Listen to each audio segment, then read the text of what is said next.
like a It's okay. meeting that got shifted. So I'm like, oh, And okay. that's fine because a lot of people, if the video is really long, they won't look at it anyway because Yeah, it's too long. yeah. But you don't want to have it be super short either because we We want to capture want to, some.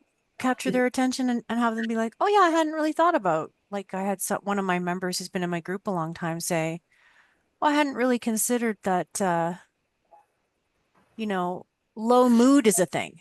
Yeah, So we should yeah. talk about that because I put depression and low mood together because Hmm. people are saying, well, I'm not depressed. And it's like, well, you could have low mood. It's not bad enough to call it depression, but it's still affecting your Yeah. day-to-day life. Okay, so I'm going to try and get into this. Sometimes it doesn't let me. I don't know why, but hey, hey, hey. Looks like we're in. So Jane Savage.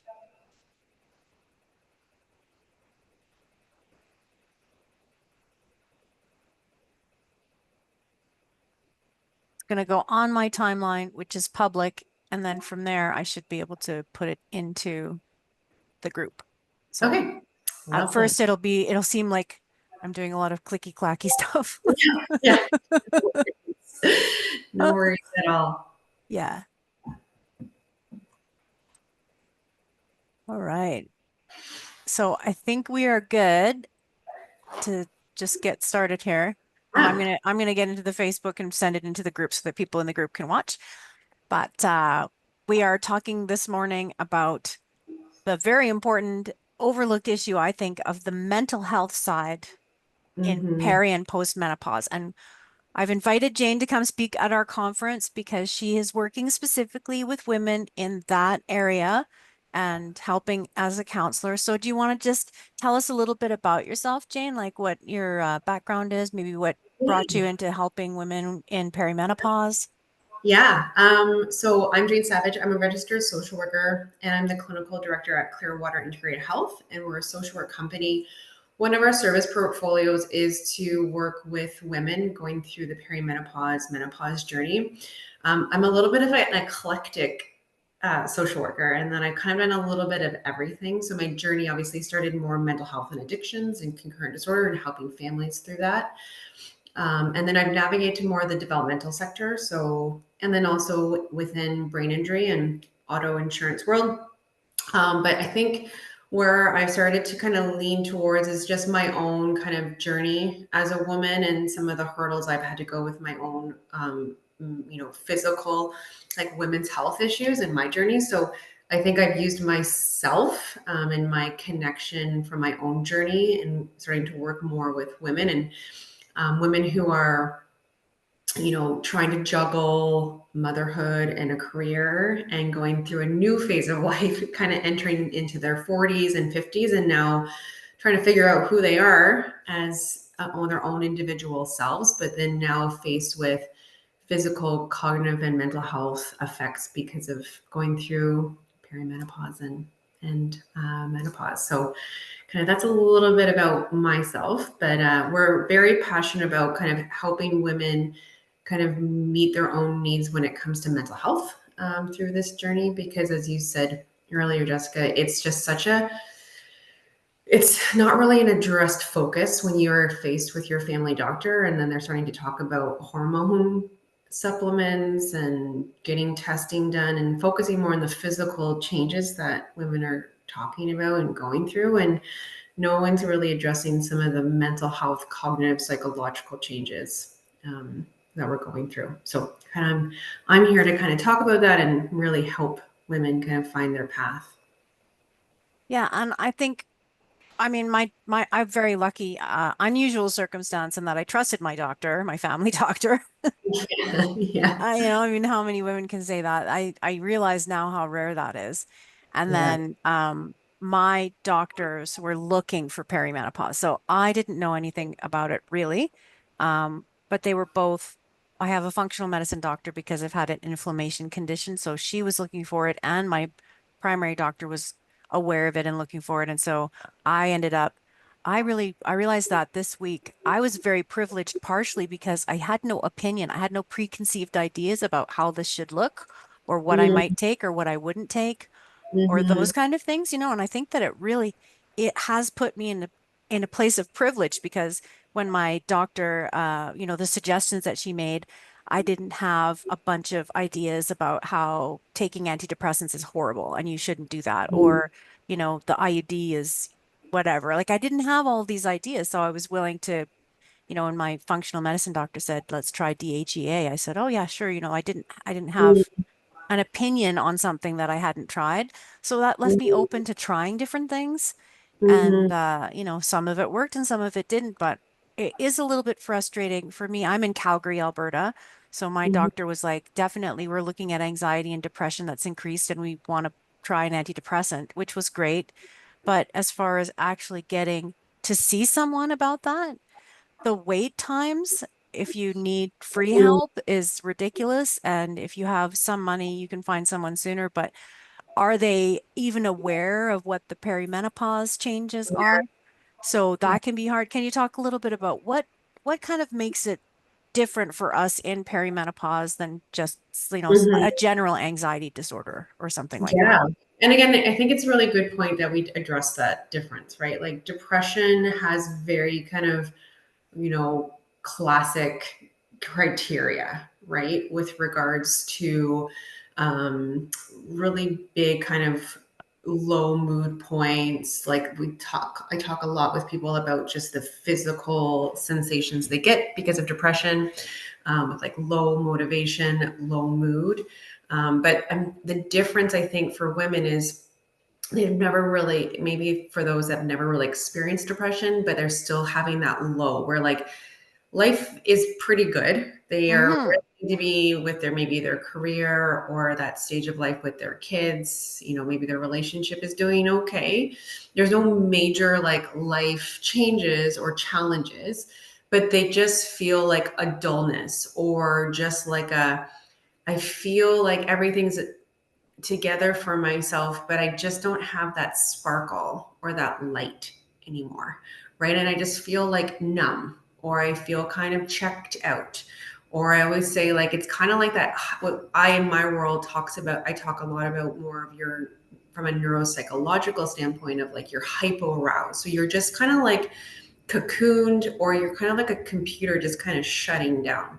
So, like, you're still coasting through your daily routine, but you just don't really feel present. You don't really feel like any sort of like exuberance in your day where you're like, I got this, I'm doing good. You just feel sluggish, just really kind of down and low, right? Even though life seems to have everything's kind of in order, right? Mm-hmm. And I think a lot of women that I work with, we talk about like when you wake up, you just feel like a sense of dread, or just like, oh, I just, the idea of like getting the kind of wheels turning and feeling Mm-hmm. the motivation to like get up, knowing that like I'm 100% capable of getting myself ready in the morning, get everyone's like breakfast or my breakfast ready, getting lunches ready, getting everyone kind of out the door, or whoever is in my family, getting the kind of just all that, those functional skills. Like I'm capable of doing those, but just the idea, it just feels that dread, and like I don't feel like I have the energy or motivation to do it. And I think a lot of women I work with are like, that's never been me, right? Like I've never Mm-hmm. experienced that. And then I just hit a brick wall. And all of a sudden I've woken up in this fog where I just feel I don't have that sparkle anymore. I don't have that sensation of like keeping the wheels kind of turning in a way. Yeah. Yeah, I Yeah. talked to one of my long-term members. She also volunteers to monitor the group. So shout out to all of my volunteers. I have several volunteers who, honest to God, keep this group running because it's a large group and it's a highly monitored group. So Mm, we're in there really actively watching and talking to each other about what's going on and trying to keep it a very healthy, well balanced. And like we don't do the echo chamber. Everybody's welcome, whether they, want to do intermittent fasting or not. That's your choice. mm, It's not yeah. my choice. That's your choice.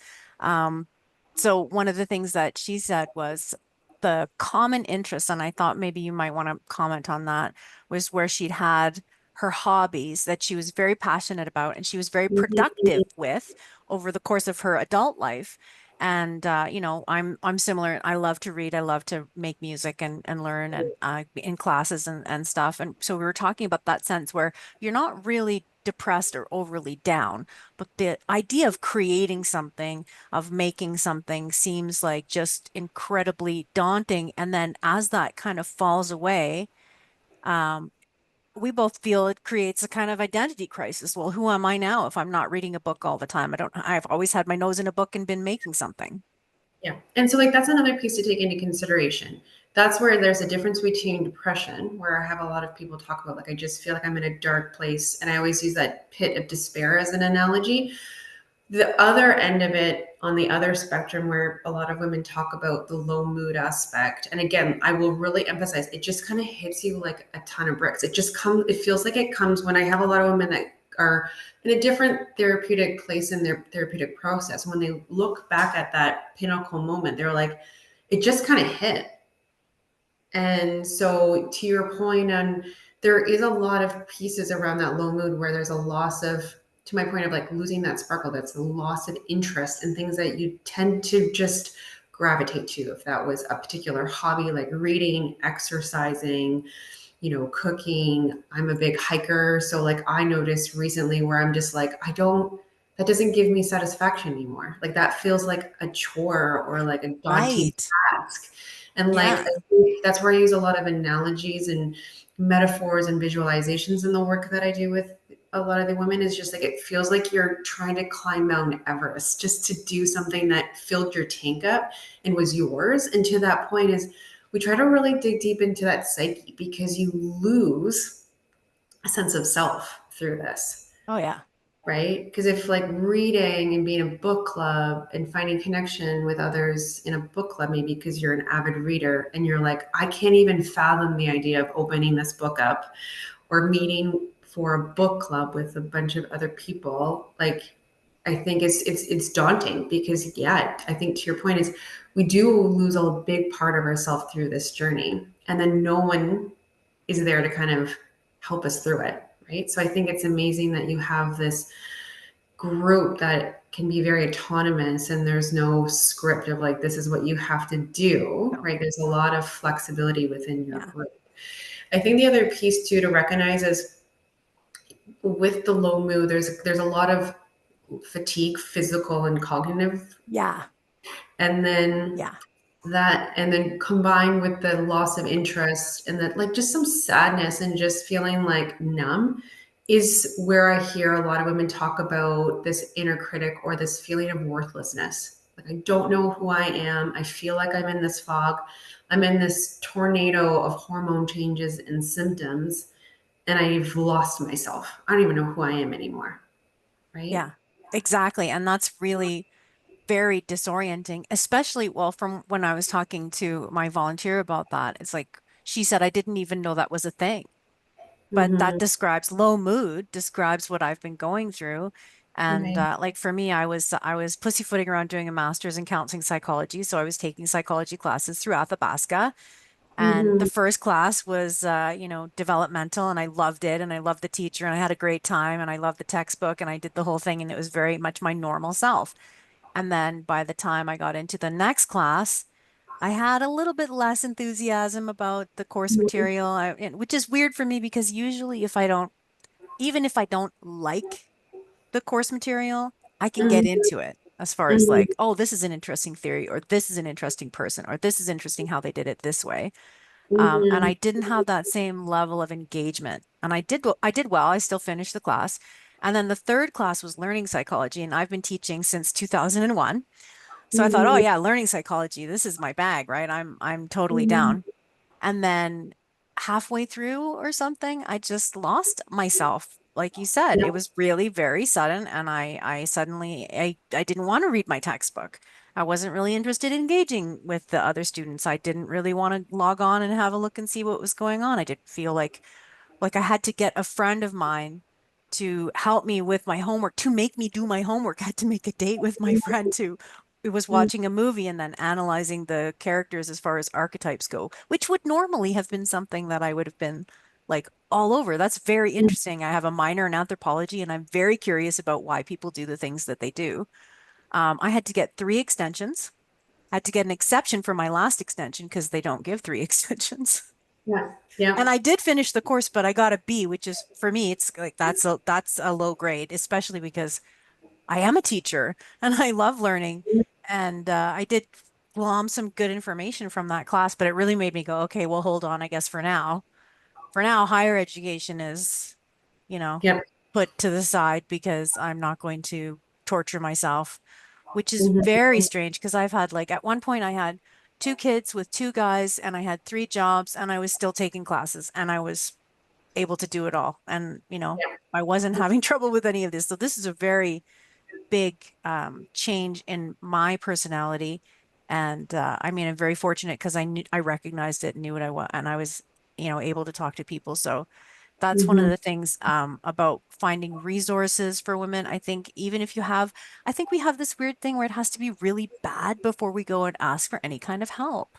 Yeah. And maybe like let's speak to that, right? In that I think as women, we have to take into consideration, and I always bring in some of the societal context of what women are going through and recognizing I think we're still perpetually given this message that we have to do it all, especially with what is being pumped out in social media, that like I have to, in order to feel a sense of fulfillment, I need to do it all. Right. I need to be work and doing work very well. If I'm a mom, I need to be momming very well. If I have a partner, I have to be the most exceptional partner to that my person. And I'm being the best friend and I'm being the best community person. Like I'm doing it all and look at me and I'm amazing and I'm juggling all these balls. But then I Yeah. ask the women I work with, I'm like, but like, does that give you fulfillment or do you feel like inside it's just such dread? And I use the analogy of like the glass balls and the plastic balls and recognizing what are the glass balls that maybe can't drop and what are the plastic balls. So we kind of look at contextually the pressures and then now you're being thrusted into dealing with all of these hormone changes, physical changes, cognitive changes, mental health changes, and then you're like still trying to keep up the being the best mom, being the best like in your career, being the best partner. Like it's just not sustainable. But to your point, I want to bring up is that still a lot of like fear or misunderstanding of like when to ask for help or Yeah. when to seek out like support or maybe to find. And the other thing I think women, talk about is like, I finally found you, but it was such a journey to find you because to your earlier point is not all therapists practice specifically and specialize in women's health, right? Or in this particular specialization, right? That can understand the contextualization of where a woman's at, depending on her age, right? And what she's going through, but also the deeper stuff of like, were you raised to be a good girl, right? Hmm. Were you raised, to you know be present yourself in a particular way, Yeah. and then it just gets deeper and deeper to really understand that sense of self. But I think we have to really come together collectively as women and recognize like we do need that outlet. And Uh-huh. I work with women and we talk about like I am the most objective person in your world that you'll ever meet, that this is your space to talk openly about anything and everything and the rawness and everything that's floating up here, no matter what, how dark or uncomfortable, or there's a lot of humor that comes into my sessions, but just recognizing that, yeah, like we have to, I think, really be a bit more open to the idea of that seeking out help, especially when we're overwhelmed, we're struggling with anxiety, like we have this sense of like hopelessness or like Yeah. so alone, and Yeah. then feeling alone in what you're going through, there's a lot of shame as Yeah. well that comes with it. But I always say to a lot of the women I work with, like the biggest step is seeking that help, right? But once you get over that initial step, it's so liberating to sit with someone that you have a therapeutic Yeah. relationship that understands you and you feel safe with. to really normalize what you're going through and then get you on an actionable path of like, Yeah. okay, Like, what are we going to do about it? yeah. And I will say, as much as talk therapy is lovely, and it's all of us probably would love to be feel validated all day long, you're still going to get just stuck in that cycle. You're not Yeah. really going to get off of it. So if there's anyone that is actually kind of contemplating reaching out for help and wanting to work with a therapist, it's great to have a little bit of talk therapy, but it's really important that, some of these women are really looking at what are the actionable steps that my therapist can help me with, because Yeah. that's what we need, right? That is what we need. Yeah, absolutely. And I really appreciate, I think that that's part of the reason why the group is thriving is because we don't, I mean, certain topics are off the table because, Yeah. we're not going to get dragged into capitalism or politics or, Mhm. whatever.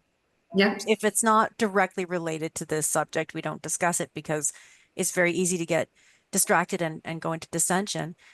But when we talk about what we're living and the symptoms Mhm. and how they're impacting us, then we can really show up for each other and be there and support each other. And, there is a lot of complaining, and that's fine. Mhm. I like to give that, like, yeah, okay, we have the place to complain. And then I find that, I'll be annoying people because when they're in there talking about brain fog, I will make a comment and say, hey, you know what? I have this for brain fog. I just finished a chapter last night on anxiety and uploaded it. So there Mhm. are things for you to try and do and, you know, expand beyond just staying in your box. And, a lot of them do realize that eventually you have to grab that bull by the horns and say, okay, what Mhm. am I going to do?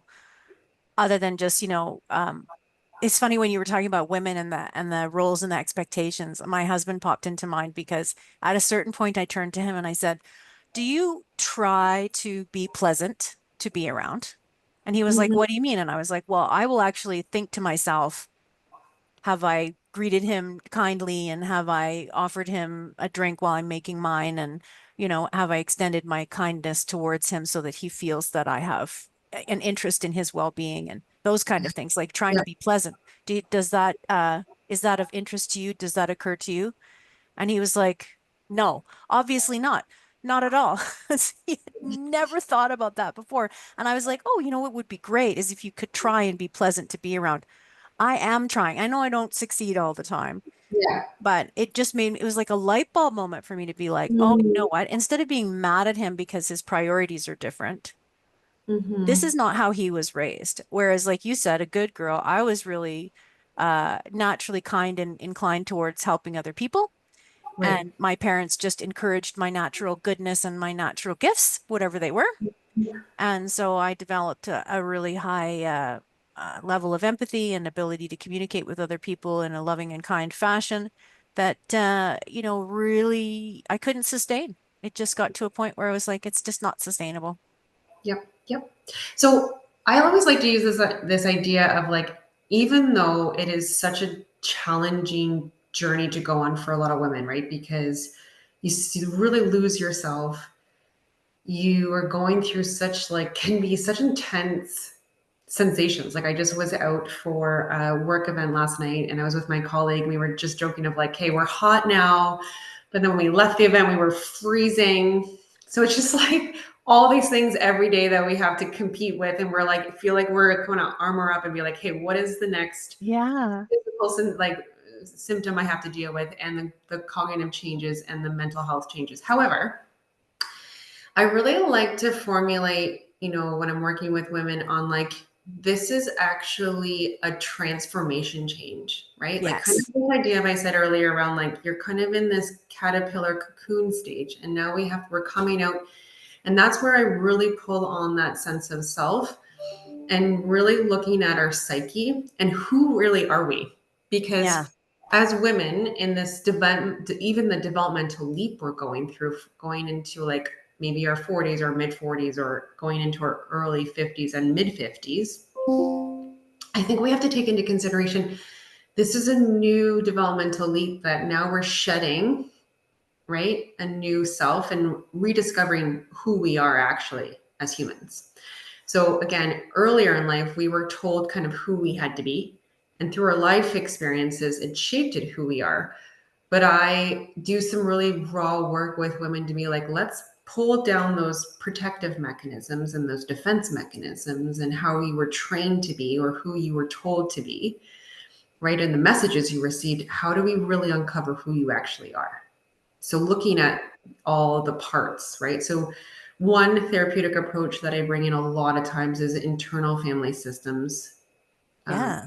into the work I do because it helps women as they're in this tornado ground them and really look at their true inner self with compassion and curiosity, right? And feel a bit more grounded even when they feel like their life is literally imploded. Yeah. Now there's so much that they're trying to figure out and balance out and trying to figure out is it at the egg or the chicken kind of. Yeah, yeah, Yeah. I totally get that. My favorite doctor is Dr. Sarah Szal, formerly Gottfried. She was Yeah. like one of the first American doctors really talking about women and hormones, and she's a great author. And I took her class, Beautiful Hormones, and when she was in the lecture, she said, you know, I want everybody to go do their early childhood adverse experiences quiz Yes. because Yeah. there's now evidence showing those of us that went through, you know, we'll just call it like unresolved trauma, the situations and things that happened when we Mhm. were a kid. If we have that kind of tipping point of too much negative experiences, that can actually impact our menopause symptoms and make that even harder to deal with. And that can be part of possibly maybe developing these somewhat unhealthy coping mechanisms that worked for us when we had the energy to do those kind of things, you know, and really manage everybody and everything going on. And then Mhm. at this point in our lives, we just don't have the capacity to do that anymore. Yeah. And And it's just then not sustainable, right? no, no, And then it's not sustainable to live and serve other people all the time. I don't know if I told you that, but this summer I actually texted someone, that's not what's best for me. And then I looked at it and I was like, holy, you know, that's, I mean, I did expand beyond that. You know, I yes. didn't just leave it there because that's, you know, maybe Yeah. rude. Yeah. But it was true. It was true. They were asking me to do something for a menopausal woman would have been pretty much torture. And that's not what's best for me to put myself in that situation. But quite a learning curve to get to that point where I'm looking at it in that way. Like, is this what's best for me? Not what does Mhm. that person need or what does that person want? Yeah. I think that's it. I think there's just a lot of enlightenment that can happen if you know there's women out there in your group that are just contemplative, like they're just unsure, like to kind of take that next step to find a therapist. But you know, it's very liberating. And at the end of the day, it's very empowering because then you get the chance to reclaim who you are. It's so empowering to really uncover your true sense of self and feel a bit more grounded of like, these are things that are happening to me, but what do I need for myself? And how do I actually, now I'm being pushed to make some active change that serves me and not feeling like I have to serve other people, if that's in my career, if that's in my personal life, right? Yeah, I had one friend say to me once something like along the lines of, I have to be a perfect mother. And I don't think she used the word perfect, but that's kind of Mhm. what she was getting at.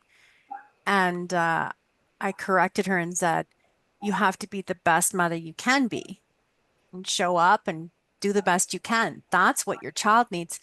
They don't need you to try and pretend to be something that you're not or to, you know, lie Mhm. about your condition if your child is like, are you okay? It's okay to tell them that, you know, you're not feeling very great today and that you need a little bit of a Mhm. rest. And that's teaching them compassion and empathy and allowing them to see, you know, what you're going through instead of just, I'm going to just pretend that I'm perfect all the time.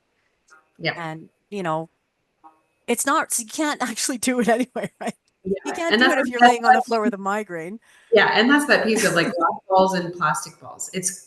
It's great to help women understand how to categorize that because to your point of like, are you someone like is struggles with migraines now, right? Or the cognitive fatigue where you're very forgetful and your memory has shifted, or you're just irritable and the idea of like one more thing on your plate is just going to like implode your world.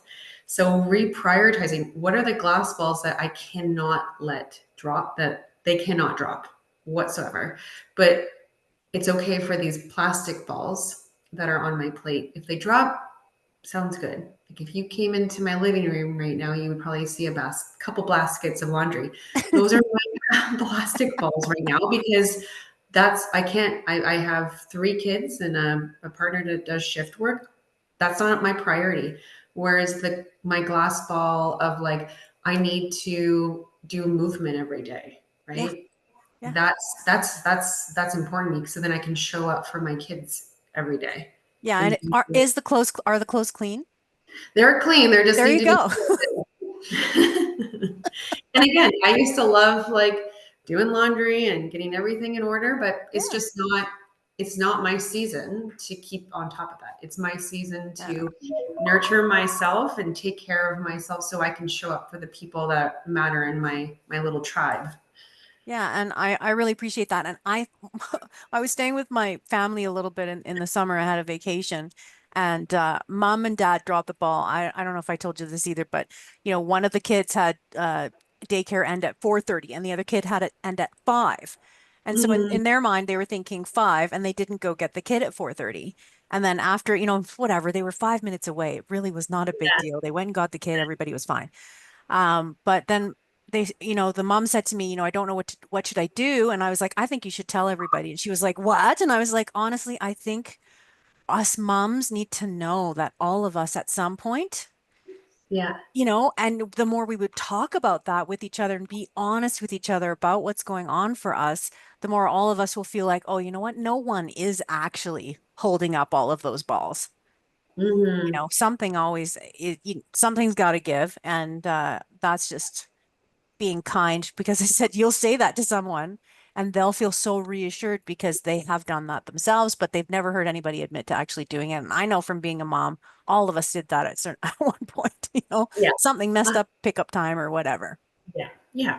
So yeah, I think overall it's just, helping women collectively understand that they're not alone in their experiences. We all are going through it. We just aren't really necessarily openly talking about it. Cause like I think there's just a number of factors of like fear of being judged, fear of like, am I going to be the only one going through this? Yeah. Right. But again, I think we're all going through similar things, similar experiences, and really kind of talking more openly about it. And then, talking about our experiences of like, I was here 2 years ago and this is what helped me, or this is how I talked to my family doctor. Like, I think can't tell you how many women I've talked to where they felt like they got dismissed by their family doctor or they got sent here, Yeah. there, everywhere Shuffled. and shuffled around or just overall dismissed about what they're really going through. Hmm. So I think just keeping that dialogue opening and having like this platform is incredible so that there's just more resource sharing, more conversation of like, oh, this happened to this person. I went Me through this too. and me Yeah. too. Yeah. Right. And oh, that feels so validating that like I'm not the only one going through this. Yeah. And that's really important. So I'm sure that this little chitty chat gave you some new ideas or solidified the ideas that you've got. You've prepared something for us for the conference, a little slideshow or something like that. And Yep. yeah, are you going to give us some examples, some hope, some Yeah. experience? So I think I really want to highlight kind of some of the main common mental health symptoms. Just again, start Yeah. like my talk of just about the validation. And then I just want to go deeper into just more strategies, like more tips and tricks, just to give people an idea of what to expect if you ever were to work with a therapist that specializes in perimenopause and menopause journey. And then, kind of to that point I made around that sense of self. So I want to really highlight that because I think women are just like, okay, I just have to deal with the physical symptoms and everything's going to be okay. But I'm like, take the opportunity to, even though it is so uncomfortable and horrible, and some days just feel like you're in the battlegrounds of this internal struggle and you feel like the world is against you. It's just like there can be such an enlightening stage of rediscovering yourself through this. So I really want to talk about that, right? And what you can do to really uncover your sense of self, like that true inner self through this, because it's an awakening point. Like this is your brain and your body pushing you to be like you're going through a new journey, a new developmental leap as well. So how do you take control of that and Hmm. really rediscover who you are? Yeah, and that's really important to me just in general, right? Because I love talking to you about this stuff, and the empowering aspect is really important, and having people to look up to is really important. That, you can talk about um these really difficult situations and how people did I sort of look at it like you're in the woods and you're in the thick of it and you're kind of lost, and then someone comes along and you can kind of follow them. Yeah. It makes it so much easier because you Yeah. have an idea of where you're going now instead of just being like, I am lost in the woods and I don't know what to do next. So I'm really excited and I'm really grateful that you're coming and that we're starting with the mental health aspect. I don't know if you took a Mhm. look at the other speakers, but I'm really excited about the osteopath and talking about, getting things together so that all the glands are functioning properly and the hormones can correct a little bit more on their own. And the epigenetics ladies, they just kind of fell into my lap. But they are really like through it. One of them is almost 70 and the other ones, they're both in their 60s, but they're going scuba diving and they're going hiking and Oh, they're going on wow. vacations and they're writing books. This isn't their first book, it's their second book. And so that we have that kind of like, oh, there is life after this. And then Yes. Holly's going to talk all about the bioidenticals, and I asked her to talk a little bit about the histamine intolerance because that does seem Mhm. to be playing a role for us where we just have Mhm. too much histamine, and then that can be maybe making the symptoms worse. Probably not the cause of it, but it's Mhm. an aspect of it as well. And then I'm going to share 3 case studies on our most troubling concerns so that people can see like what I have done with women that has actually helped them because I've taken people from, not being able to leave their house to applying for the job that they wanted and getting it. Amazing. Just from those things, listening, but then being like, okay, let's pick something to do, right? Yeah, exactly. Just those actionable kind of steps to a long-term goal, I think is great. Yeah, and keeping it simple. So I think we're on the same page for all of that. And I love your name too. I don't know if I told you that, but I get that. I got that a lot last night at this event. She's like, "Oh, yeah, no, I hear you. Okay, so I hope you have a wonderful day, and we're gonna let yeah, you go.